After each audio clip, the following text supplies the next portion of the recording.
خدا رو شکر می‌گذارم که این توفیق رو نصیب ما کرد در این مجمع ذکر عمومی و ذکر جمعی شرکت بکنیم. আল্লাহ রাব্বুল আলামিনের দরবারে আমি শুকরিয়া আদায় করি যে আল্লাহ রাব্বুল আলামিন আমাকে তৌফিক দিয়েছেন এত বড় সমাবেশে সম্মিলিতভাবে আপনাদের জিকির করছেন এবং আল্লাহকে স্মরণ করছেন এমন একটি অনুষ্ঠানে অংশগ্রহণ করতে পেরে সত্যি আমি আনন্দিত।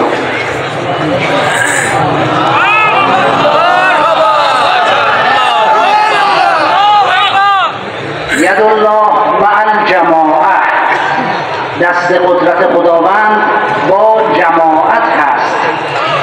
উনি একটি আয়াত পড়লেন বললেন যে আল্লাহ রাব্বুল আলামিন নেতার ক্ষমতা সেটা হচ্ছে জামায়াতের সাথে, যেখানে সমষ্টিবদ্ধ লোকজন একত্রিত হয় সেই জায়গায় আল্লাহ রাব্বুল আলামিনের সমর্থন ও শক্তি।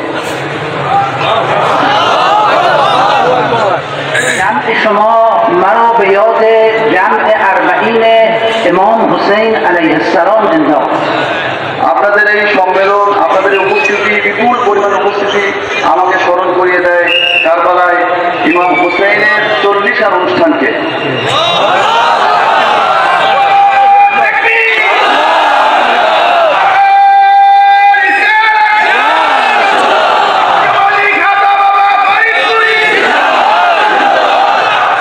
یقینا خداوند تبارک و تعالی در همه ما به واسطه این که به صورت جمعی دست نیاز و فقر به سوی او بلند کرده ایم نظر خواهد کرد و به همه ما رحم خواهد کرد.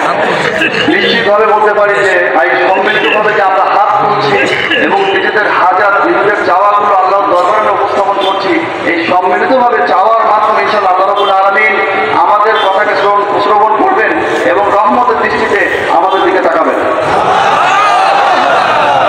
برای اولین بار هست که در کشور مسلمان و عزیز بنگلادش شاهد یک همچین جمعیت مسلمان و یک همچین جمعیت عاشق و شیفته و ذاکر خداوند هستیم. মুসলিম দেশ বাংলাদেশে প্রথমবারের মতো এত বড় সমাবেশে এত মুসলমানের উপস্থিতি একত্রে যারা সম্মিলিতভাবে আল্লাহ রাব্বুল আলামিনের স্মরণ করছে, জিকির করছে এবং আল্লাহ রাব্বুল আলামিনের প্রকৃত প্রেমিক এত প্রেমিককে একসাথে পেয়ে সত্যি আমি আনন্দিত।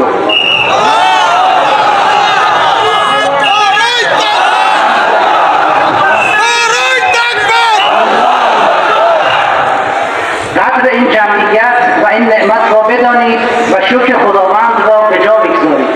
আপনারা যে সম্মিলিত এত বিপুল পরিমাণে লোক সম্মিলিত হয়েছেন, এর যে মর্ম, এর যে মর্যাদা এটা বুঝতে হবে এবং মহান আল্লাহ রাব্বুল আলামিনের দরবারে শুকরিয়া আদায় করতে হবে।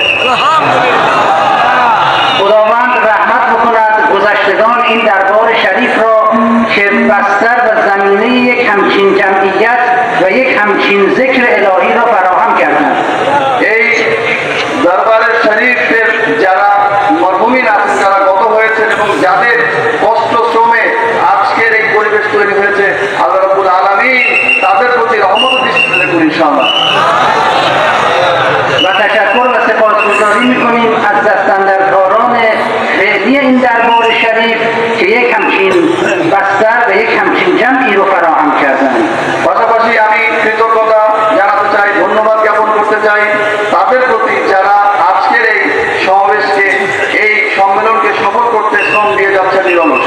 من به نوبه خودم سلام ملت ایران و سلام اهل بیتیان رو خدمت شما ابلاغ می‌کنم. আমি ইরানের জনগণের পক্ষ থেকে এবং আহলে বাইতের প্রেমিক, আহলে বাইতকে যারা ভালোবাসে তাদের পক্ষ থেকে সালাম আপনাদের উদ্দেশ্যে পেশ করছি। انشاءالله که موفق باشید و به زودی شاهد پیروزی حق بر باطل و فلسطین بر اسرائیل باشید. ইনশাআল্লাহ আল্লাহ রাব্বুল আলামিন আপনাদেরকে সফলতা দান করুন এবং ইনশাআল্লাহ আমরা হকের বিজয় দেখব বাতিলের উপর এবং ফিলিস্তিনের বিজয় ইনশাআল্লাহ খুব শীঘ্রই আমরা দেখব।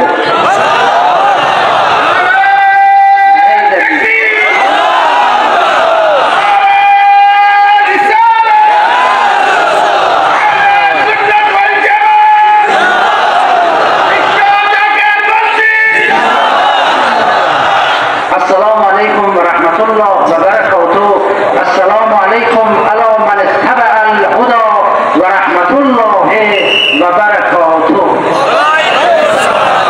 রাহমাতুল্লাহি ওয়া বারাকাতুহু।